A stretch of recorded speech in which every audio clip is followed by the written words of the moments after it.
할렐루야. 예배자리에 오신 여러분 주님의 이름으로 환영하고 축복합니다. 함께 예배하는 우리 모든 심령 가운데 참 좋으신 우리 주님의 크고 놀라우신 은혜와 평강이 가득 흘러넘치기를 주님의 이름으로 간절히 소망합니다. 오늘 우리가 함께 읽은 이 본문 말씀은 사실 지난주 말씀이랑 같아요. 지난주 말씀 여러분들이 기억하실지 모르겠지만 우리가 지난주에는 누가복음 20장 45절부터 21장 4절까지의 말씀으로 같이 함께 말씀을 나누었었고요. 오늘은 거기에서 이렇게 반절을 잘라서 21장 1절부터 4절까지의 말씀을 가지고 같이 함께 말씀을 나누어 보고자 합니다. 주님을 사랑하시는 여러분들은 여러분 삶의 주인을 누구라고 고백하며 살아가십니까? 다시요. 주님을 사랑하는 여러분은 여러분의 삶의 주인을 누구라고 고백하며 살아가십니까? 최근에 여러 가지 일들로 또 목사라고 하는 것이 무엇일까? 또 목사로 산다는 것이 무엇일까? 만약에 하나님 앞에 내가 마지막 때에 서게 되었을 때에 하나님, 저 맡기신 사명 잘 감당하고 주님 앞에 섰습니다. 나는 이렇게 하나님 앞에서 당당하게 이야기할 수 있을까 하는 생각들을 좀 해보게 되었습니다. 그러면서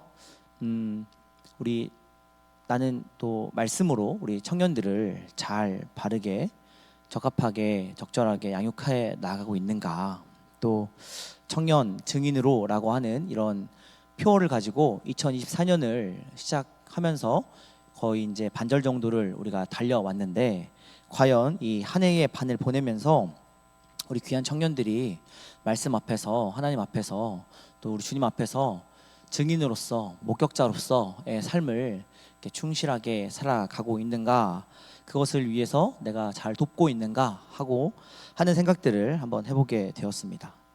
그러면서 오늘 이 말씀을 다시 한번 여러분들과 나누어야겠다라는 생각을 해보게 되었는데요. 오늘 말씀만 뚝 떼어놓고 보면 우리가 오늘 설교가 헌금 설교인가 보다, 이렇게 여러분들 생각하실 수도 있을 것 같습니다. 왜냐하면 본문 내용이 이렇죠.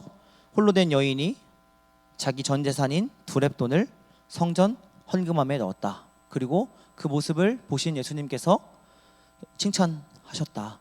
이게 이제 오늘 본문의 내용이라는 것이죠. 그렇기 때문에 사실 실제로도 이 본문 말씀이 헌금 설교로도 많이 사용되는 본문이기도 합니다. 근데 여러분, 우리가 지난주에도 이 말씀의 앞 구절을 같이 한번 나누었기도 했고, 또 이 본문의 뒷구절을 조금 우리가 같이 연속성상에서 함께 살펴보면, 두렙돈 이야기 앞에 20장 45절부터 47절까지의 말씀에 보면은 회당의 높은 자리에 앉아있는 자들, 서기관들을 삼가라, 지금 이렇게 말씀하고 계시면서 47절 말씀에 이렇게 말씀하고 있죠. 같이 한번 읽어보겠습니다. 그들은 과부의 가산을 삼키며 외식으로 길게 기도하니 그들이 더 엄중한 심판을 받으리라 하시니라. 아멘. 지금 과부의 가산을 삼킨 이 종교 지도자들이 훨씬 더 중한 심판을 받을 것이다, 주님이 이렇게 말씀하고 계신 겁니다. 이 말씀 이후에 등장하는 이야기 21장 1절부터 4절까지의 말씀, 거기에서 이제 이 두렙돈 이야기가 등장하고요. 그리고 5절 말씀에 보면 성전에 돌 하나도 남지 않는다. 같이 한번 읽어보겠습니다. 시작. 어떤 사람들이 성전을 가리켜 그 아름다운 돌과 헌물로 꾸민 것을 말하매 예수께서 이르시되, 6절이요, 너희 보는 이것들이 날이 이르면 돌 하나도 돌 위에 남지 않고 다 무너뜨려지리라. 아멘. 지금 예수님의 진노의 말씀이 두렙돈을 헌금한 과부의 그 이야기 뒤에 지금 이어지고 있습니다. 도대체 예수님은 무슨 말씀을 하고 싶어서 이 말씀 위쪽에는 서기관들을 삼가라, 과부의 가산을 삼킨 너희 서기관들아, 너희가 더 중한 심판을 받으리라, 이렇게 말씀하시고, 또 그 말씀 아래에는 어떤 말씀을 하시려고 때가 이르면, 날이 이르면 돌 위에 돌 하나도 남지 않고 다 무너지리라, 지금 이런 말씀을 하고 계시는 것일까요? 여러분, 20장 47절 말씀을 보면 서기관이 과부의 가산을 삼켰다라고 하는 말씀이 나옵니다. 당시의 문화를 우리가 조금 이해할 필요가 있는데요.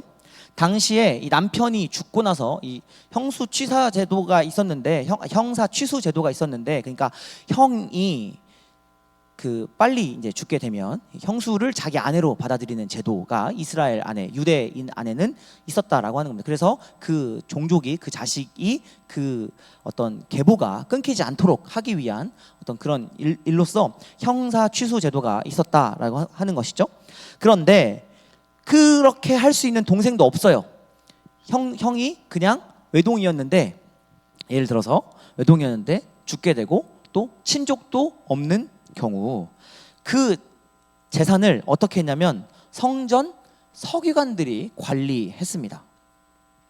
여러분, 지난 시간에도 한번 말씀드렸지만 이 서기관은 율법 교사라고도 불리고 지금이라고 하면은 또 신학 교수로도 불릴 수 있어서 이걸 같이 합쳐놓으면은 목사 플러스 판사 정도 되는 그런 직책을, 그런 역할을 하는 사람이 바로 서기관들이었다, 이렇게 말씀을 드렸습니다.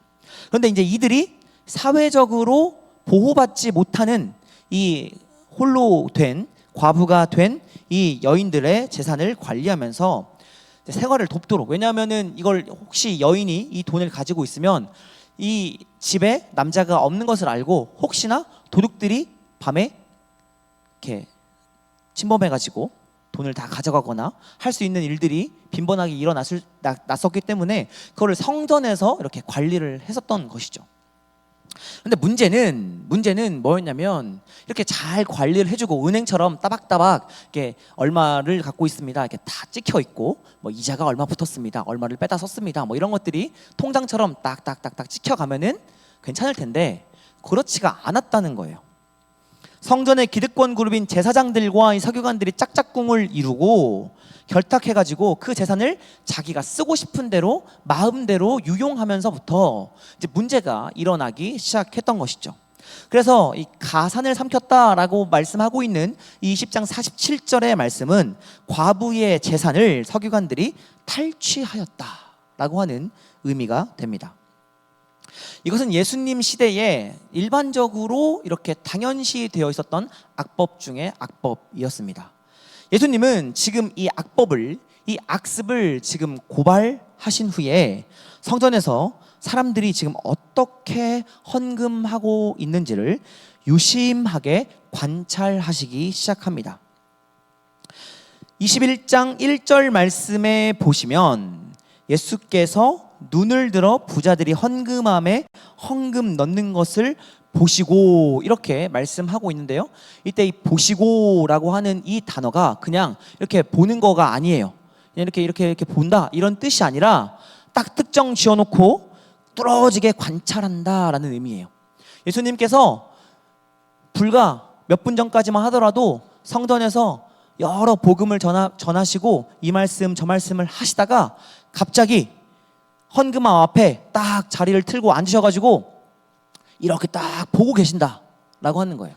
지금 예수님이 뭔가 집중하여서 관찰하면서 누가 헌금을 얼마나 하고 있는가라고 하는 것을 이렇게 지금 보고 계신다라고 하는 것이죠. 그때에 많은 부자들이 헌금함에 많은 돈을 넣었고 그 사이 가난하고 힘없는 한 여인이 와서 2렙돈 넣는 것을 주님께서 보십니다. 그러면서 여러분 4절부터 이어지는 구절을 한번 집중해서 보시기 바랍니다. 4절 말씀에 보면 부자는 많이 넣었다, 이렇게 말씀하고 있는데 이것은 부자들은 배부르고 남은 돈을 헌금했다라고 하는 의미로 우리가 읽어볼 수 있습니다. 그러나 과부는 헌금 후에 남아있는 돈이 없게 됩니다. 실제로 이 과부가 드린 헌금을 이 헬라어 원어 성경에서는 뭐라고 번역했냐면 비오스, 이렇게 번역했습니다.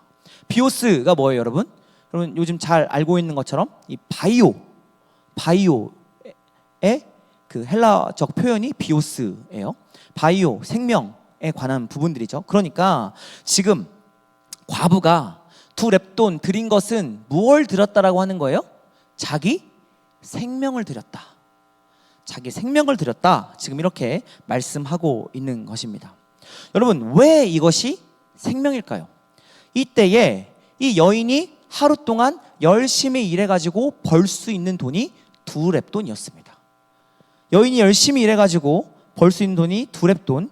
근데 그때 당시에 약간 환산해 보면 한 렙돈이 한 1,000원 정도 했었고, 2렙돈이라고 하면은 지금 돈으로 따지면 한 2,000원 정도 되는 금액입니다. 그런데 이 2렙돈으로 살 수 있는 게 무엇이었냐면은 비둘기 한 마리였습니다. 비둘기 한 마리요? 근데 여러분, 이 비둘기 한 마리가 왜 중요하냐면, 레위기의 제사법을 보면 돈이 조금 많고 부자인 사람들은 뭘 가지고 주님 하나님 앞에 제사 지내러 왔어요? 1년 된 흠없는 숫송아지를 가지고 제사를 드리러 왔어요. 어느 정도 중산층 정도의 위치에서 살아가고 있다. 그 사람들은 뭘 드려요? 양이나 염소를 드려요. 아주 가난한 최약층, 최빈민층은 뭘 드리게 되어 있어요? 비둘기를 드리게 되어 있어요. 그러니까 이거 드려야만 하는 거예요. 드려야만 하는데 그게 얼마였다? 2렙돈이었다라는 겁니다. 그렇기 때문에 성전법에 보면은 한 렙돈은 절대로 헌금이 될 수 없었어요. 최소 헌금 단위가 얼마였다? 2렙돈이었다.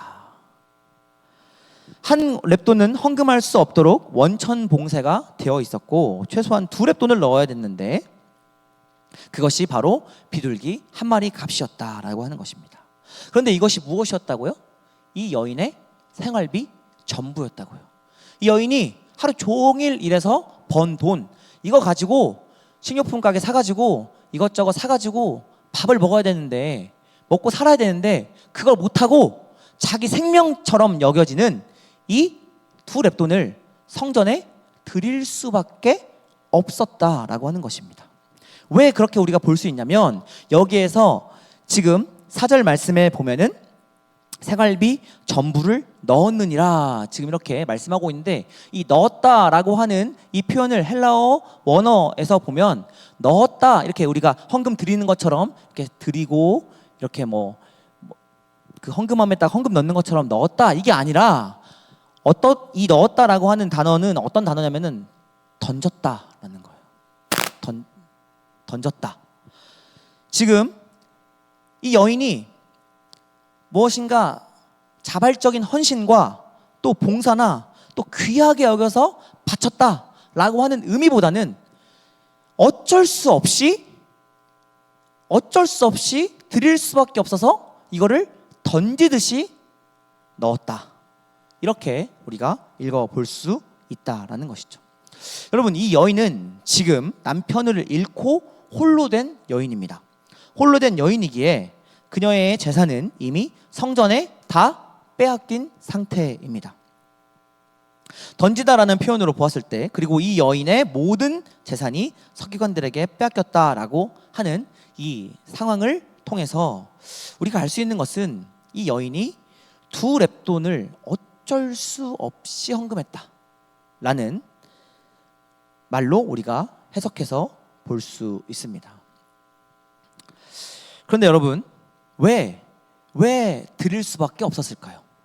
왜 던지듯이라도 2렙돈, 자기 생활비 전부를 다 넣을 수밖에 없었던 것일까요? 서기관과 제사장들이 매일같이 그렇게 헌금하도록 설교했기 때문에 그렇습니다. 왜 그런 설교를 했을지 생각해 볼 만합니다. 간단한 이유인데요, 예수님과 이 여인이 있는 예루살렘 성전은 헤롯 대왕이 46년 동안 백성의 고열을 뽑아서 세운 성전이었습니다.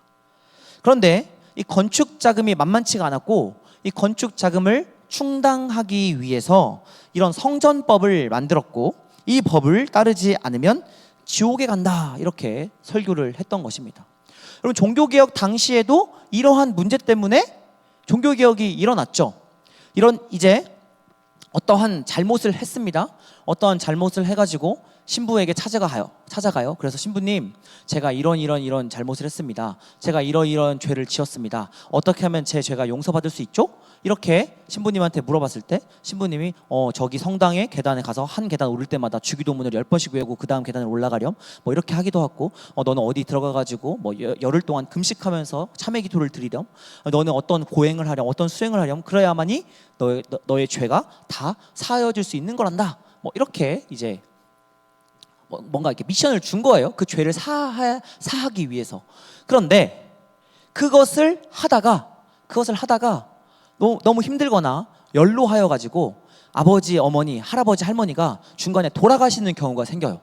그렇게 돌아가시는 경우가 생기면 이 사람은, 돌아가신 이 분은 바로 죄가 있어서 지옥에 떨어지지 않고 수행을 하고 고행을 하다가 이제 돌아가신 거기 때문에 바로 지옥에 떨어지지 않고 이 천국과 지옥 사이에 연옥이라는 곳이 있는데 이 연옥에 머물게 된다는 거예요.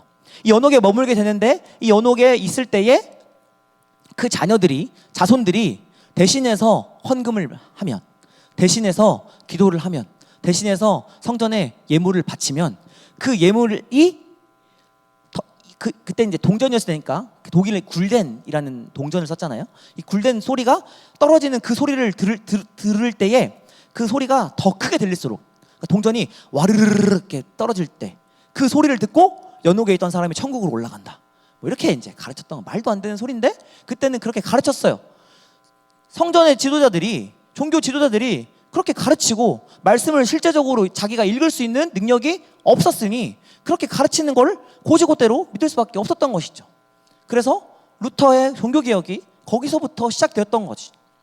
그런 것과 마찬가지로 지금 그 투자한 성전세를 빨리 걷어야 돼요. 그래서 성전법을 이상하게 만들고 이상한 율법을 제정해가지고 너 헌금하지 않으면 지옥 간다. 너 이때에 성전에 와서 제사하지 않으면 지옥 간다. 그러니까 헌금하지 않으면 지옥 간다 이렇게 하지 않았을 거예요. 근데 성전에 들어오기 위해선 반드시 제사를 해야 하고, 제사를 하기 위해서는 최소한 비용이 필요한데 그 최소한의 비용이 두렙돈이었다는 거죠. 과부의 그 생활비 전부였다. 여러분, 그렇게 말씀하신 후에 지금 무슨 이야기가 나옵니까? 바로 그 6절 말씀에 보면 바로 그런 성전을 돌 하나도 남김없이 다 무너뜨리겠다. 예수님의 진노가 계속해서 이어지고 있습니다. 여러분, 예수님께서 이 1절 말씀에 헌금함 앞에 자리를 까시고 헌금하는 사람들을 보실세 이렇게 말씀했을 때, 보시다라고 한 단어가 그냥 이렇게 우리가 지나가듯이 본다라고 하는 것이 아니라 뚫어지게 관찰한다라고 이렇게 말씀드렸어요. 이렇게 뚫어지게 관찰하는 이것이 얼마나 독특해 보였으면 이 지금 복음서 기자가 이것을 기록했겠어요. 그죠? 예수님이 이렇게 보시는 것은 기록하지 않잖아요. 그런데 지금 보셨다라고 하는 것을 기록하고 있는 것은 뭔가 지금 이상한 행동이라는 거예요. 복음서 기자가 보더라도 지금 예수님이 일상적이지 않은, 일반적이지 않은 어떤 행동을 하고 계신다라는 것을 우리가 유추해 볼 수 있는데, 우리가 이것을 무엇이라고 명명하냐면 예언자의 상징적 행위다 이렇게 명명합니다. 예언자의 상징적 행위는 이 구약의 선지자들이 많이 이렇게 그 예언서에 기록이 되어 있는데요.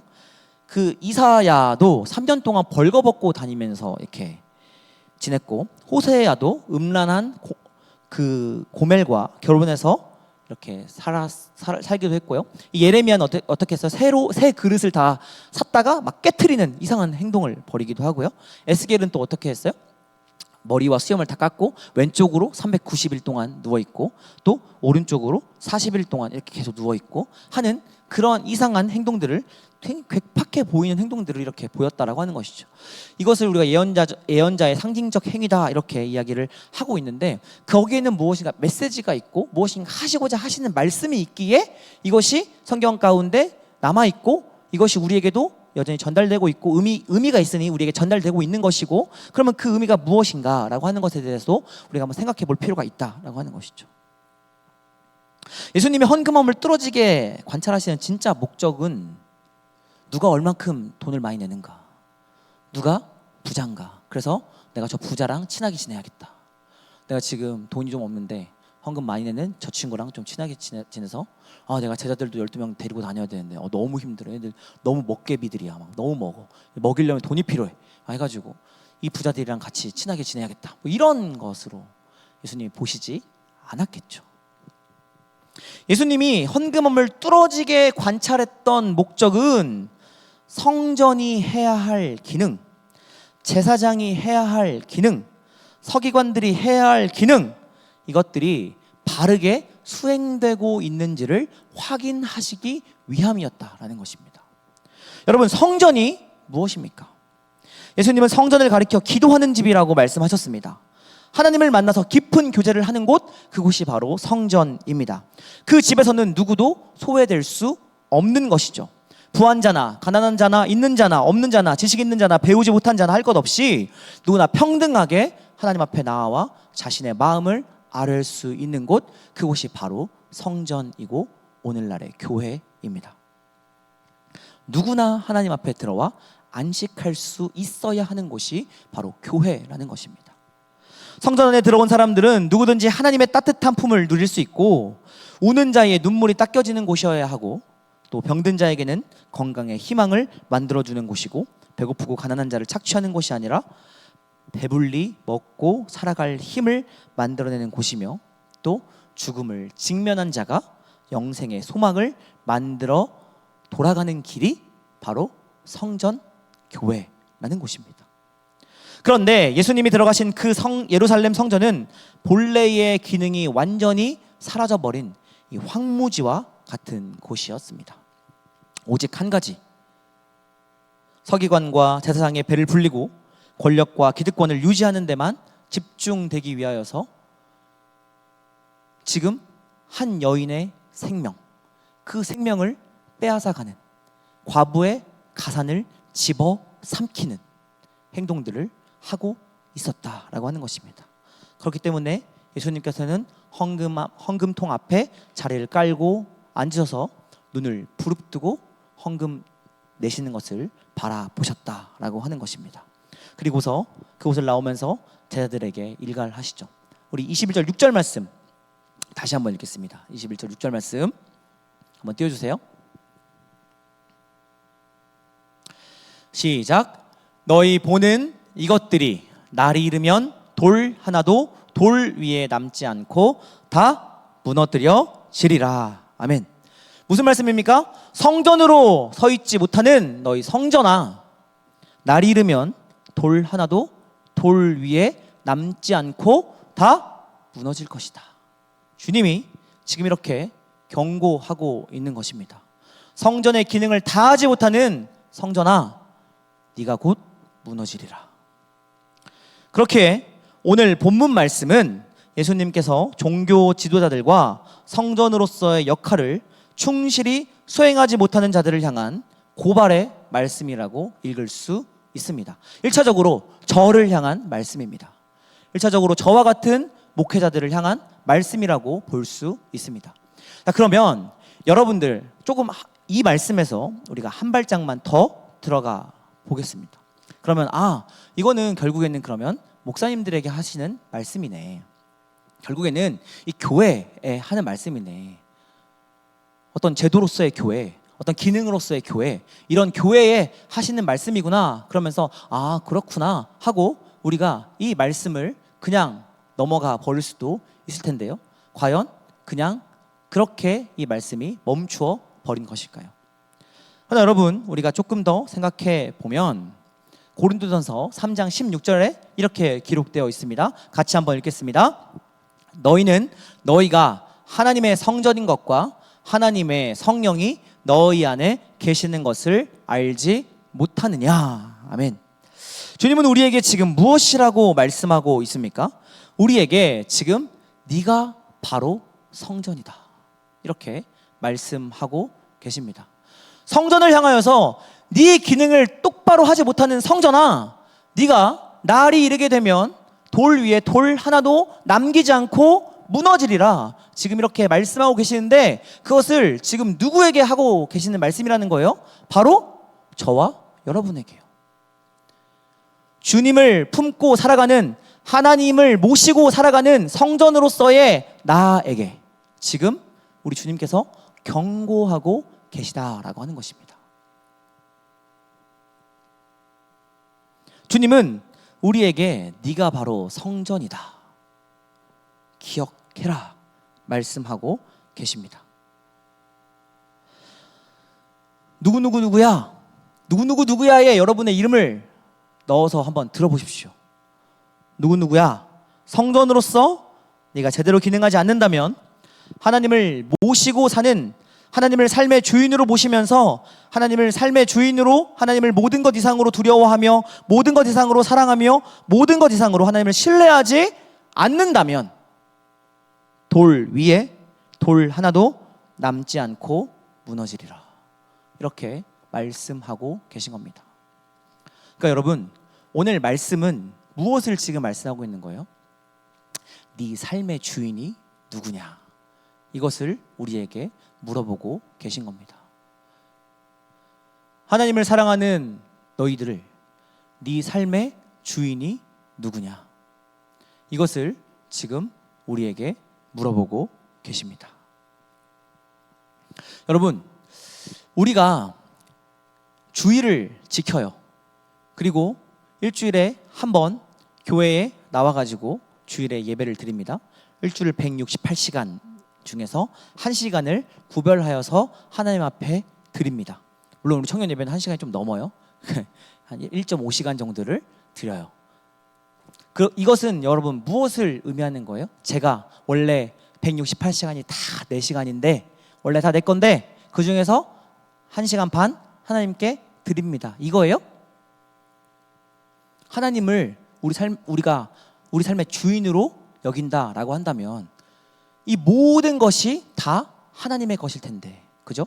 우리의 물질도, 우리의 시간도, 우리의 전부도, 우리의 삶도, 우리 모든 것이, 우리의 꿈과 우리의 희망과 우리의 미래도 다 하나님께 속한 것일 텐데, 우리가 168시간 중에 1시간 반 나와서 하나님 앞에 예배드리며 내가 하나님 앞에 드린다라고 하는 것은 무엇을 의미하는 거예요, 여러분? 모든 시간이 다 하나님의 것인데 내가 그것을 기억하기 위하여 구별하여 드리는 시간입니다 라는 걸 의미하는 거예요. 여러분, 헌금도 마찬가지예요. 모든 재물이, 모든 물질이 다 누구로부터 왔어요? 하나님으로부터 왔어요. 여러분, 이것을 우리가 고백하지 않아요. 그렇죠? 모든 것이 다 하나님께로부터 왔어요. 그런데 우리가 헌금을 드리는 것은 무엇을 의미하는 거예요? 우리의 모든 물질이 다 하나님께로부터 왔습니다 라는 것을 고백하며 그 중에 일부를 하나님께 드리는 거다라는 거예요. 그러니까 이 헌금이라고 하는 것은 하나님이 가난하셔서 하나님이 좀 우리에게 손을 벌리는 어떤 그런 것이 아니라 우리의 믿음의 표현이고 믿음의 방식이라는 거예요. 믿음의 표현의 방식이라는 거예요. 제가 저희 아내를 사랑한다 라고 그렇게 이야기하면서 집에 가가지고는 맨날 그냥 막 잠만 자고 집에 막 애들 막 울고 있는데 알아서 해 막 이렇게 하고 있고, 그리고 뭐 이렇게 같이 이렇게 가사 노동이 있을 거 아닙니까? 빨래도 해야 되고 설거지도 해야 되고 청소도 해야 되고 애들도 씻겨야 되고 재워야 되고 먹여야 되고 여러 가지 일들이 많이 있을 거 아니에요. 그런데 그런 거 아무것도 다 하지 않고 알아서 해놓고 그냥 나중에 우리 아내한테 사랑해, 알지? 내 마음 알지? 내 마음 알지? 그럼 우리 아내가 그래 나 사랑하는구나, 아이고 참 우리 남편밖에 없다, 진짜 최고다 우리 남편, 이렇게 이야기하겠어요? 나가! 이러겠죠. 우리 하나님이 우리한테 뭐 부족해서 뭘 구하고 우리 하나님이 우리한테 무엇을 뭐 원해서가 아니에요. 우리가 하나님 사랑하지 않는 사람 없어요, 그렇죠? 하나님 사랑하지 않는데 이 자리에 앉아있는 사람 없단 말이죠. 그런데 그 하나님을 사랑하는 그 표현 방식이 뭐냐는 거예요.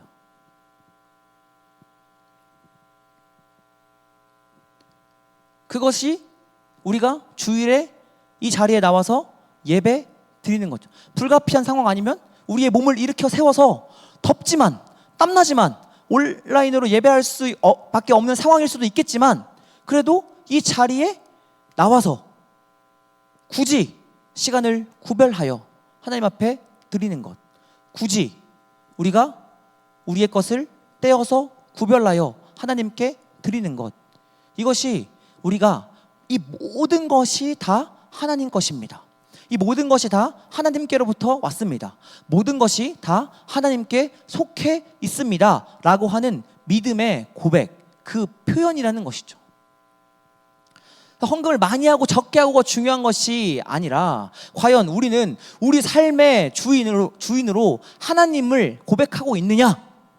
지금 말씀은 우리에게 이것을 물어보고 있는 거예요. 그래서 여러분, 제가 설교 처음에 이렇게 말씀을 시작했어요. 하나님을 사랑하는 여러분은 여러분의 삶의 주인을 누구라고 고백하고 있습니까? 여러분, 하나님을 사랑하십니까? 하나님을 사랑하셔서 이 자리에 나와 계십니까? 하나님을 사랑하는 그 표현이, 사랑이라고 한 이것이, 물론 하나님은 다 아시죠? 하나님은 다 아세요. 우리가 사랑하는지 안 하는지, 말로만 하는지 진짜로 사랑하는지 다 아시죠?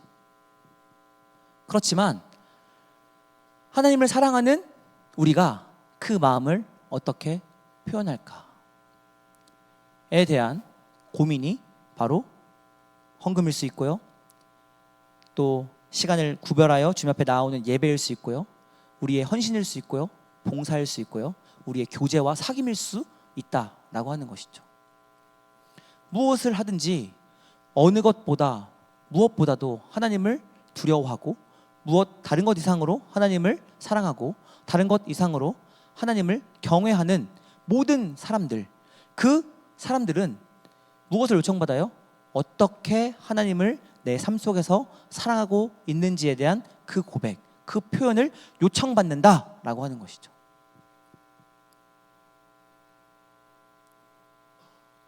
오늘 말씀은 우리에게 다시금 질문합니다. 주님을 사랑하는 여러분 삶의 주인이 누구입니까? 여러분 삶의 주인이 누구입니까? 이것을 말씀 앞에서, 여러분 삶 앞에서 진지하게 물어보십시오. 그리고 고백하시고 표현하시고 나타내십시오. 전에 교회에서 어떤 한 청년이 저한테 와가지고 물어봤어요. 목사님, 하나님은 전능하시고요, 하나님은 전지하시고요, 하나님은 또 실수가 없으시고요, 완벽하시고요, 모든 걸 다 아실 텐데요, 그죠? 근데 왜 다 아시면 알아서 좀 그냥 해주시면 좋을 텐데요, 왜 기도하게 하실까요? 알아서 해주시면 좋을 텐데요. 이것을 질문하더라고요. 그래서 그 청년한테 그렇게 이야기했어요. 맞다, 하나님은 다 아신다.